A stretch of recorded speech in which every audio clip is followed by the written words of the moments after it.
Ayan guys, tignan nyo yung mga construction worker. Oh, yan, tirik na tirik ang araw, pero tignan mo naman, lumalaban ng patas yan. Tignan mo, napakahirap ng trabaho yan guys, pero kailangan ng pera eh. Saludo ako sa mga to. I mean, marangal tong trabaho na to. Actually, naging construction worker din ako, kaya alam ko yung hirap ng ganito. Yung init-init niyan actually.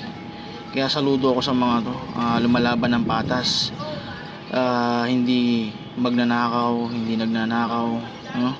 Hindi gumagawa ng masama, lumalaban talaga ng patas, hindi corrupt. Alam niyo 'yun. Ito yung mga dapat na sinasaluduhan talaga. Grabe yung trabaho na to guys, actually. Kaya kung may makita kayong mga ganito, wag nyo silang maliitin. Pagmalaki natin tong mga to, kasi tong mga to I mean, lumalaban talaga ng patas. That's how I describe it. So ayun, peace out.